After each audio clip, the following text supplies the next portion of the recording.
When 14-year-old Eli Mercer walked into a biker clubhouse at midnight, everything stopped. The door slammed harder than he meant it to, the sound cutting through the room like a snap chain. Music died mid-note. Laughter collapsed into silence. Even the hum of engines outside seemed to hesitate, as if the night itself was listening. Rain streamed down Ellie's hair in uneven rivulets, darkening his collar, dripping onto the concrete floor in a steady, nervous rhythm. Mixed with the rain was blood-thin, rust-colored streaks sliding from a split eyebrow that had already swollen nearly shut. One eye was purple and closing fast. His knuckles were scraped raw. One shoe was missing, socks soaked through and gray with grime. He didn't look at the men. That was the strangest part. Most people froze when they stepped inside this place. Most people stared at the leather vest stitched with old symbol, at the scars, the tattoo, the heavy boots planted wide like roots. Eli didn't do any of that. His gaze stayed low, locked on the small girl pressed against his side. She couldn't have been more than 6, barefoot, pajama pants patterned with faded stars. Her face was buried in Ellie's chest, fingers fisted in the fabric of his hoodie like she was afraid the world might pull him away if she let go. She smelled faintly of shampoo and rain. Her breathing was shallow, uneven, half asleep, half terrified. Ellie's arm was wrapped around her so tightly his shoulder trembled. 9 bikers stared back at him. Some leaned against the pool table. One sat frozen mid-shuffle of cards. Another had his hand still wrapped around a beer bottle, knuckles white. The air was thick with smoke, oil, and something metallic cold anger. Maybe the kind of place where mistakes didn't get second chances. A man near the back scoffed under his breath. This ain't a shelter. Eli flinched just slightly, but he didn't step back, didn't move an inch closer to the door. Instead, he took a breath that sounded like it hurt.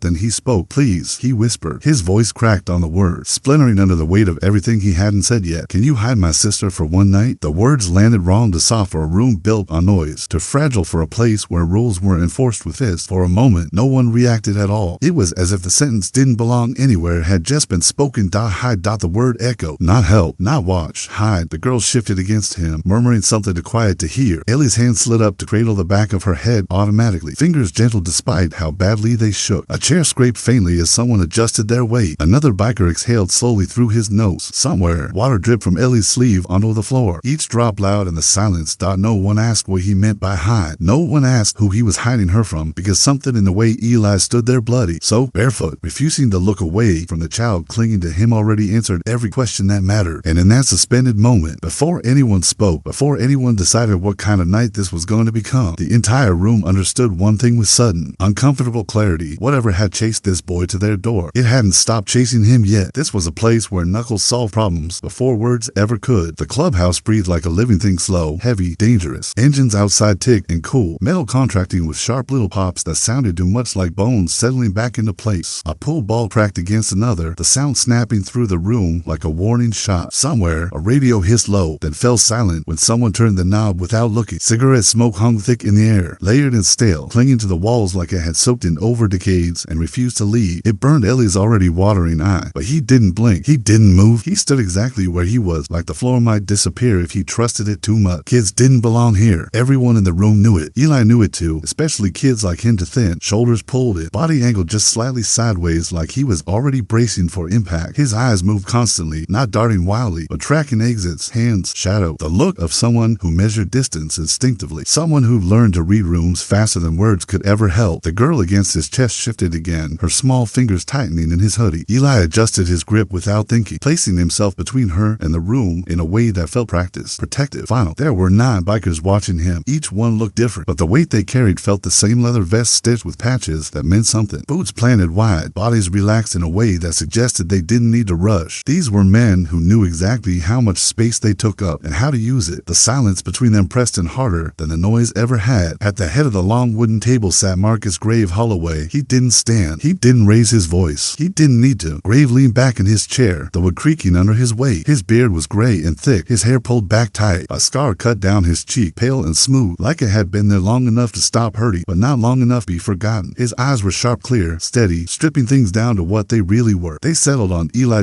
Grave studied him the way a man studies a locked door, not rushing, not guessing, just taking inventory. Then he spoke. Midnight's a bad time to knock on our door. Kid, his voice wasn't loud. It didn't need to be. It carried anyway, calm and edged like a blade laid flat on a table. The words hung there. Eli swallowed. You could see it happen, the tight movement of his throat, the way his jaw clenched, as if he were holding something back. For half a second, it looked like he might apologize, like he might turn around and grab for the handle behind him, but he didn't. He didn't step back, didn't lower his eyes, didn't loosen his grip on the girl. Instead, he straightened just enough to be seen, just enough to say, I'm still here. Water dripped from his sleeve onto the concrete floor. One drop, then another. The sound echoed loudly in the quiet. A biker near the pool table shifted his stance. Another crossed his arms. Someone muttered something under their breath that Eli didn't hear, but he felt it. The room tightened, a slow coil winding inward. Grave tilted his head slightly, eyes narrowing not with anger, but with interest. Most people broke by now. Most people explained themselves. Eli stayed silent, and in that silence, the contrast became impossible to ignore. A boy barely holding himself together, standing in the middle of a room built to tear people apart. The question wasn't whether he belonged there.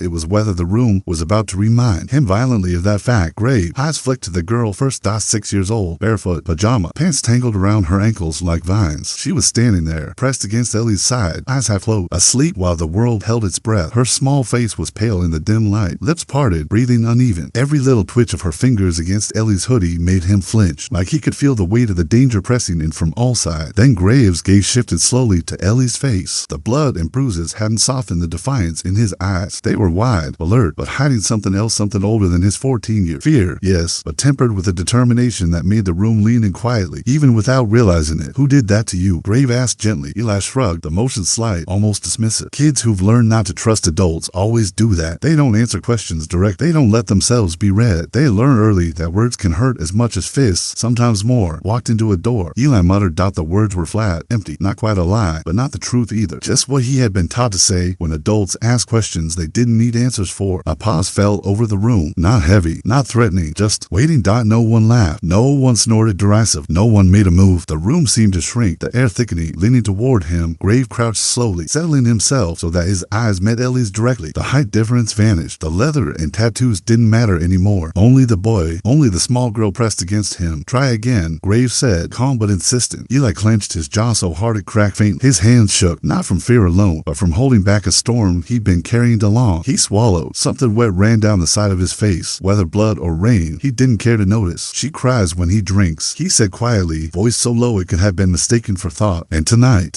he didn't stop. The words fell clumsily, raw, almost too adult for his small frame. To practice, to sharp-head, and yet somehow entirely truthful. Every syllable carried years of watching, waiting, and surviving. Grave nodded slightly, encouraged, silent. He let the pause stretch, letting Eli fight with the words he had hidden inside. Our dad died last year. Eli continued, faster now, almost as if the act of speaking them gave him permission to keep going. Mom tried. Then she stopped trying. His voice hitched. Tonight mattered because he broke off, breath catching, his chest heaving under the weight of holding both the girl and his own story. Because he said next time he would miss her. He finished, the words barely audible, like a secret too terrible to say aloud. The room didn't feel loud anymore. It didn't feel like a clubhouse full of tough men. Not in that moment. It felt dangerous in a different way, a quiet, simmering danger born not from fists or threats, but from truth. The men around him didn't move. No one laughed. No one spoke. Even the faint tap of water from Ellie's dripping sleeve sounded distant. Grave leaned in just slightly, still proud. His face softened, but his eyes remained sharp, watching, reading. He let Eli feel the weight of being seen, not judged, not dismissed, but truly seen. And for the first time in a long time, Eli allowed himself a moment to breathe, to hope, to let the enormity of the night, the blood, the rain, the fear exist outside of his chest, not inside it. The girl stirred, nudging against him, and he tightened his grip, but the tremor in his hands was a little less, because for the first time, the world wasn't just threatening anymore. Someone in it might actually help. Someone might actually be able to stop the next time from coming. Someone slid an ice pack across the table. It landed with a soft thud, wobbling slightly before coming to rest against Ellie's bruised eyebrow. He didn't reach for it, immediately hesitated, like touching it might break the fragile hold on the moment. Then he did, cautiously, pressing it against the swelling, trying not to wince. The cold was sharp and honest, and for a fleeting second, it reminded him of the world outside the clubhouse, a world that could hurt and heal all at once. Another biker draped his jacket over the girl, without being asked. The leather smelled faintly of motor oil and tobacco, but warm. She pressed against it instinctively, nuzzling her small face into the fold. Ellie's fingers twitched as he smoothed the fabric over her shoulder, trying to convey comfort with a touch that barely kept from trembling. The room shifted, subtly. 9 men, each one a tower of muscle, history, and scars, had been watching for minutes, silent and unreadable. And now, the air began to change. Not loud, not theatrical, but almost imperceptibly. A man near the door muttered, "We can't keep them. This isn't our mess." The words were flat, matter of fact, almost professional in tone, but in the quiet tension, they rang like a bell. Some of the others stiffened. Some looked away. Some stared at Eli, like they were weighing the weight of the boy against the weight of the law. Grave stood. The chair creaked under his movement. The room went still again, like every sound had been absorbed and held by the wall. He didn't shout. He didn't glare. He didn't even raise a hand. He just stood, and in that single motion, everything shifted. This wasn't about rules anymore. It wasn't about boundaries, contracts, or even what was legal. It was about what kind of men they were going to be. plea. Grave walked slowly toward Eli, each step measured, deliberate, a quiet declaration. The other bikers watched him like he was the hinge on which the entire night turned. He stopped just short of Ellie's trembling form and looked down at him, gray eyes scanning the boy's bruised face, blood-streaked hair, and the way his hands clutched the girl's small shoulders as though the world might snatch her away if he let go for even a second. One night, Grave said, his voice low but resolute, "You don't leave my sight. Your sister sleeps. Tomorrow, we do this right." Eli nodded. It was almost imperceptible, but the gesture was heavy with everything he had been carried. Not a word, not a question, not a doubt, just a nod, as if saying, "I'm out of options, but I will trust you for now." Another biker muttered under his breath, soft enough not to carry far, "This is gonna get messy." Grave didn't respond. He didn't need to. His eyes swept the room once, landed briefly on each man, and in that silent sweep, each of them made a choice. Some helped move chairs aside so Eli and his sister could sit. Some began quietly cleaning up the remnants of the night-spilled drinks, broken glasses, the sharp edges of a pool cue left carelessly. One older man slipped a blanket over the girl's legs, while another got up to check the back door. No one asked for thanks. No one offered explanations. They were all silently declaring who they were, what they would do when the rules didn't matter, when the right thing didn't come with a handbook. Eli watched all of it, wide-eyed, the weight of disbelief pressing down on him. The cold ice pack, the jacket over his sister, the absence of immediate violence. It was too much, too quiet, too human. Finally, Grave nodded once, and Eli felt, for the first time that night, the tiniest spark of something dangerous and foreign. Hope. The girl yawned and leaned against him. Eli tightened his grip around her, but less like a shield now and more like someone finally allowed to breathe. One night, that was all Grave promised. But in those words, the boy could feel the world shifting under his feet, and for the first time, he didn't feel entirely alone. Morning came slow and gray. Rain had turned the streets to slick ribbons of silver. The world outside the clubhouse was waking up, but inside, the tension lingered like smoke that refused to leave the room. First came the police. They arrived quietly, professional, unhurried. No sirens, no dramatic lights, just uniforms, notebooks, and measured footsteps that echoed on the wet pavement outside. The officers' eyes scanned the clubhouse, registering the men, the leather, the patches, and finally, the two children who clung together like fragile statues. Next came the social worker, clipboard in hand, face calm but alert. Every step she took seemed deliberate, like she was prepared to measure the danger in the room with nothing more than her eyes. And then, the school principal arrived. His usually composed posture was now stiff, rigid as a board. He had seen trouble before, but nothing like this. Nothing that could make the hairs on the back of his neck rise the way this room did. Filled with quiet, watchful men who had spent lifetimes deciding what mattered enough to fight for. The man who had terrorized Eli and his sister, the source of every sleepless night and whispered fear, was arrested without drama. No struggle, no shouting, just a nod, a pair of handcuffs, and the end of one chapter. Yet, as the adults went about their work, rumors began to spread. The town always whispered, and whispers were faster than fact. Kids in a biker clubhouse? At midnight? Alone? People shook their heads, murmured, speculated, but none of it mattered as much as what would come next. 3 days later, the world outside the clubhouse would remember something far louder than words. The elementary school office smelled of disinfectant and crayons, sunlight slanting through blinds in lazy stripes. Teachers moved about with routine urgency, unaware of the storm approaching. Then 6 bikers walked in, leather vests, boots silent on tile, patches heavy with stories no one in the office could know, eyes steady, faces calm. Each one carried authority without arrogance, presence without aggression. They stopped a few feet behind the chairs, where Eli and his sister sat swinging their legs nervously. The children froze for a moment, glances darting between each other and the imposing figures behind them. But the bikers said nothing. They didn't shout. They didn't lean threateningly, just presence. The silence itself was a state, a wall no bully could scale, a line drawn clearly, sharply, and irrevocably. Teachers paused mid-step, hands hovering over paper. Office staff pressed their hands to counter, unsure if they should intervene or if intervention was already in motion. And the bullies? They didn't arrive this time. They didn't need to. Rumors spread faster than courage, and whispers carried the message. These children were no longer alone. From that day forward, the bullying stopped, quietly at first, then decisively. Teachers began escorting Ellie's sister to class themselves. Hallways once thick with jeers now held only cautious, respectful whisper. And for the first time, Eli felt the weight of the world shift slightly in his favor. The town began to talk. Slowly, people whispered a different story. Not one of fear, but one of unexpected guardianship, of loyalty that didn't require blood tie. The moment went viral. Not online, but in every word carried from office to classroom, home to home. Children protected by those the world feared most. And Eli, sitting on that small chair with his sister clutching his sleeve, felt a strange, new sensation. Safety. Real safety. The kind you could taste, like warm rain on concrete. Steady and sure. For the first time in days, he lifted his head, looked at the steady faces behind him, and let himself believe that maybe, just maybe, the world could be on his side. Change doesn't happen all at once. It sneaks in quietly, in places too ordinary to notice at first, in gestures that seem small, but carry weight heavy enough to reshape life. It starts with rides to school.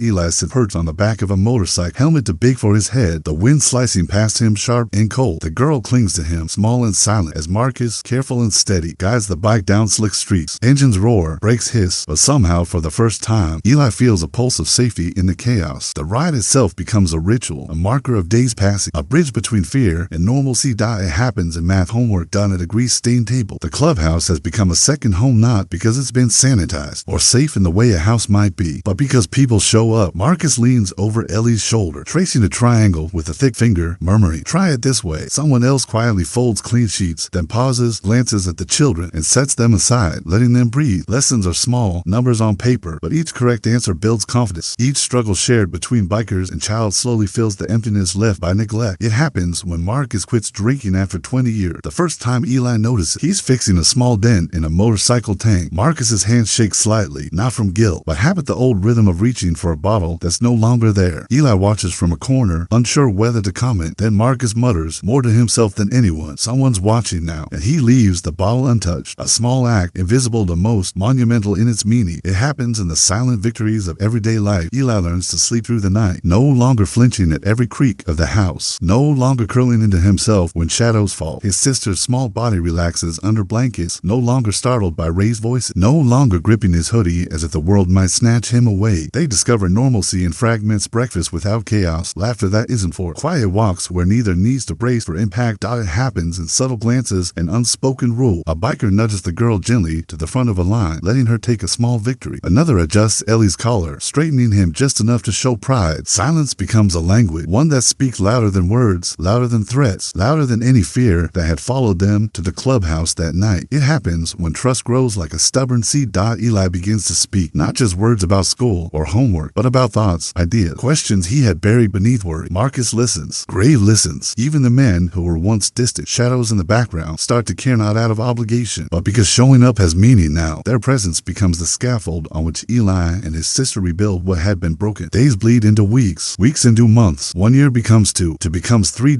In that time, small triumphs accumulate into a quiet transformation. The girl learns to run through hallways without fear. Ellie's laughter, once rare and cautious, comes easier, lingering longer. Bikers once defined by toughness begin to show tenderness, patience, restraint. They are not perfect, but they are present. And presence, Eli learns, is stronger than any shield he ever imagined. The world outside keeps moving, indifferent to the slow, painstaking changes inside the walls of the clubhouse. But inside, the transformation is profound, almost invisible, yet undeniable. The children grow, the men grow, the wounds, once raw and bleeding, begin to scab over. Change doesn't happen all at once. It happens here, in small slices of ordinary life made extraordinary by the presence of people who refuse to walk away. And when Eli looks at the girl laughing at a spilled cereal bowl, at Marcus smiling faintly as he cleans the mess, at Grave quietly watching from the doorway, he understands that the slow passage of time has been enough. That safety, trust, and family are built not in a single heroic act, but in the quiet persistence of showing up again and again and again. At the courthouse, Eli stands taller now. His clean shirt is neatly tucked, sleeves rolled once at the wrist, shoes shined enough to see faint reflections of the polished floor beneath him. His hands, once clenched with fear or bruised from instinctive defense, are steady at his sides. Every muscle in his small frame hums with quiet confidence. The courtroom is silent, the air thick with anticipation. The judge, a woman with kind eyes and years of experience reading the weight of human life, leans forward slightly. Papers shuffle. A pen clicks softly. "Do you understand what adoption means, Eli?" she asks.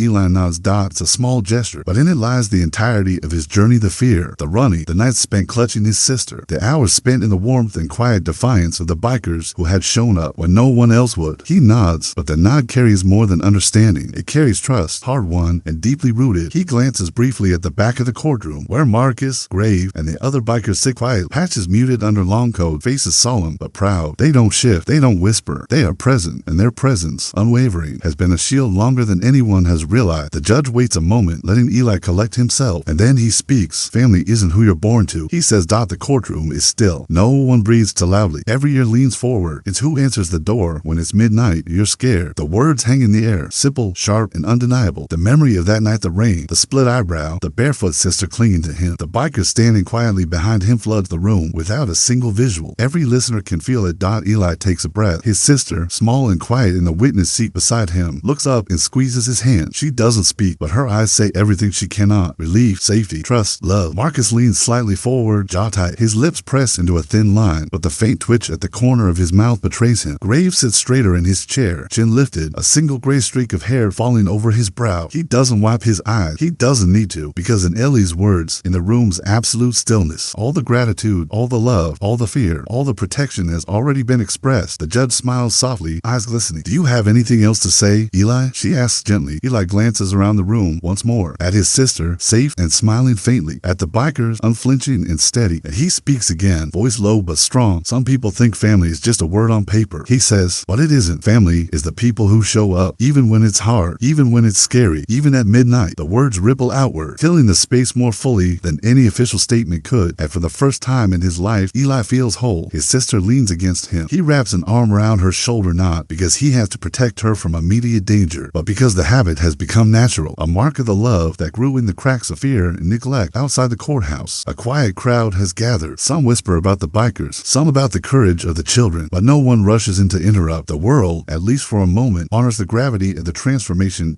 Gray finally exhales. Slow and deep, the other bikers shift slightly, each in their own way acknowledging the triumph. They had shown up. They had kept their promise. They had been the family Eli needed. Eli steps down from the witness stand with his sister at his side. He looks back once, long enough to catch the eyes of Marcus, Grave, and the other, and in that silent glance, he says more than words could. Thank you. I will never forget. And now I understand what it truly means to belong. For the first time, the tears that had been buried for years do not feel shameful. They are quiet, cathartic, and full of relief. The world outside the courthouse has not changed completely, but Eli has, and through him, so has everyone who showed up when it mattered most. At graduation, Eli stands at the edge of the stage, the tassel on his cap swinging slightly with the rhythm of his movement. The auditorium is filled with families, teachers, classmates, and a handful of familiar faces in the back. Marcus, Grave, and the other bikers who had quietly made themselves part of his world. Their presence is understated but commanding, a reminder that family isn't always conventional. On his finger is a small silver ring, polished, simple, yet heavy with meaning. Engraved on its inside is a single word. Show up. It's not a patch, not a flashy medal, not even a promise. It is a reminder, a symbol of the nights he feared he'd be alone, of the rain-slicked streets, the split eyebrow, and the barefoot sister clutching him in the dark. It is a reminder that someone answered the door when it mattered most. Someone stayed. Someone protected him without question, without hesitation, without expecting anything in return. Eli adjusts the ring slightly on his finger, feeling the smooth weight of it against his skin. The metal is cold, but the memory it carries burns warm inside him. Every bump, every scrape, every sleepless night it is there, embedded into the essence of who he has become. He looks out across the crowd, scanning faces. Teachers smile softly. Friends wave quietly. Parents clap, but his eyes find the biker. They nod once, just slightly, almost imperceptibly. He doesn't need more. That silent acknowledgement is enough, because it says, you belong. You are seen. You are safe. Eli steps forward to receive his diploma. His sister sits in the front row, her small hands folded neatly in her lap, eyes wide with pride. She beams at him, and for a moment, the weight of the past few years feels suspended in air. Light and unburdened, the audience cheers as he takes the diploma, but the sound fades into a quiet echo in his mind. He remembers midnight, the rain, the fear, and the strangers who became guardians. He remembers the small gestures that became lifelines to ice pack, the jackets, the rides to school, the homework sessions at greasy table, the steady presence that said more than words ever could. He steps off the stage, diploma in hand, and pauses for a second to look at the ring again. The words show up as sharp, deliberate, unyielding. It is both command and comfort. It is a challenge and a promise. Eli knows that life will not always be safe, that struggles will come, that fear can return in unexpected form. But he also knows now that family is not defined by blood nor by circumstance. Family is defined by presence, by courage, by showing up even when it is hard, inconvenient, or terrifying. He turns to his sister and whispers, remember this, okay? Family is the people who show up. She nods, eyes bright, clutching the edge of the stage as if she is holding on to more than just words. She is holding on to truth. Marcus stepped forward quietly, placing a hand on Ellie's shoulder. You've done good, kid, he says softly. Grave stands nearby, hands folded, the faintest hint of pride in his eye. No one says more. They don't have to. The message has been delivered. As the ceremony concludes and families begin to gather their things, Eli looks around at the crowd. His gaze lingers on the bikers, on teachers, on classmates, on anyone who has ever made a choice to care. And he realizes something profound. The impact of showing up does not end with gratitude. It spreads. It changes lives. It teaches courage, resilience, and compassion in ways no lesson ever could. So here's the question, hanging quietly in the minds of every listener, every reader, every witness to this story. What would you do if a child asked you for help? Would you walk away, pretend you didn't see? Or would you stand firm, make space, and be the presence that changes a life forever? Eli knows the answer. The bikers know the answer. And now, through him. So do we not be someone who shows up because someone once did, and that one act quiet, unassuming, courageous, has the power to save a life, reshape a future, and redefine what family truly means. The ring glints under the graduation lights. Show up, a word, a promise, a life lesson that will will echo far beyond this state, far beyond this town, far beyond a single moment in time.